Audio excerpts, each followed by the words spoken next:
Assalamualaikum warahmatullahi wabarakatuh.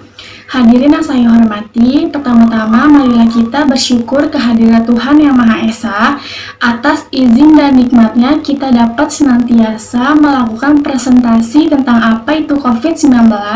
Dan perkenalkan, nama saya Gina Stiulan dari Fakultas Ilmu Hukum, Ilmu Sosial, dan Ilmu Politik, Prodi Ilmu Hukum.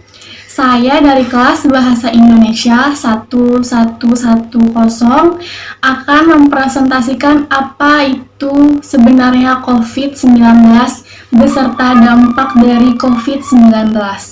Apa itu sebenarnya COVID-19? Bermula dari kota Wuhan di Tiongkok, virus jenis baru ini telah menyebar ke berbagai belahan negara di dunia yang menyebabkan timbulnya penyakit coronavirus disease 2019 atau yang disebut juga dengan COVID-19. Tentunya kondisi ini tidak boleh dianggap remeh dan dibiarkan begitu saja. World Health Organization atau WHO pun juga disebut menetapkan COVID-19 sejak 11 Maret 2020 yang lalu. Apa itu pandemi? Pandemi sendiri merupakan sebuah epidemi yang telah menyebar ke berbagai benua di negara, umumnya menyerang banyak orang. Sementara epidemi sendiri adalah sebuah istilah yang telah digunakan untuk mengetahui peningkatan jumlah kasus penyakit secara tiba-tiba pada suatu populasi area tertentu. Pasalnya, di pandemi tidak digunakan untuk menunjukkan tingginya tingkat suatu penyakit, melainkan hanya memperlihatkan tingkat penyebarannya saja. Perlu diketahui, dalam kasus pandemi COVID-19 ini menjadi yang pertama dan disebabkan oleh virus corona yang telah ada sejak akhir tahun lalu. Sebelum pandemi COVID-19 ini menyerang, pada tahun 2009 yang lalu pernah terjebak virus yang bernama flu babi. Penyakit ini bisa terjadi ketika strain influenza baru atau H1N1 menyebar ke seluruh belahan dunia, termasuk Indonesia. Selanjutnya kita akan membahas gejala COVID-19. Gejala COVID-19 terbagi menjadi 3 golongan, teman-teman. Golongan yang pertama, gejala umum, yaitu seperti demam, batuk, kelelahan, kehilangan indera perasa, dan indera penciuman. Yang kedua, gejala yang sedikit tidak umum, sakit tenggorokan, sakit kepala, ruam pada kulit, contohnya seperti alergi. Yang terakhir, gejala serius, kesulitan bernafas atau sesak nafas, dan kesulitan berbicara dan bergerak.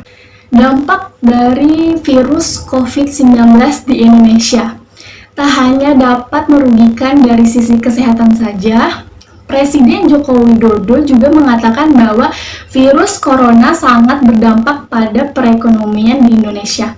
Bukan hanya karena produksi barang saja yang terganggu, tetapi investasi juga terhambat. Berikut beberapa dampak virus COVID-19 di Indonesia. Yang pertama, beberapa barang menjadi mahal dan langka untuk ditemukan. Contohnya seperti masker. Yang kedua, jamaah Indonesia batal berangkat umroh. Ketiga, kunjungan para wisata mancanegara Indonesia menurun. Yang keempat, merusak tatanan ekonomi di Indonesia. Yang kelima, impor barang menjadi terhambat. Yang terakhir, bagi siswa-siswi yang bersekolah harus belajar secara online atau di rumah masing-masing. Tentu saja menjadi pertimbangan bagi orang tua karena harus bekerja ekstra guna membeli paket internet di era banyaknya para pekerja di pabrik yang mengalami PHK. Lalu bagaimana yang tidak memiliki handphone? Sama sekali merugikan, bukan?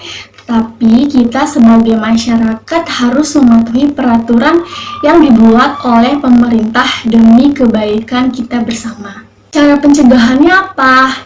Cara pencegahannya yang pertama cuci tangan, pakai masker, jaga jarak, dan melakukan vaksinasi. Itu tadi pembahasan mengenai pandemi COVID-19 beserta dampaknya yang bisa Anda ketahui.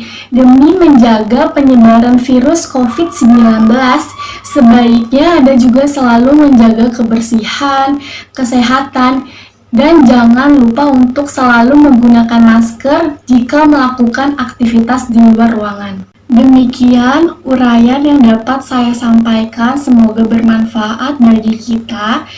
Mohon maaf yang sebesar-besarnya atas segala kekurangannya. Terima kasih. Wassalamualaikum warahmatullahi wabarakatuh.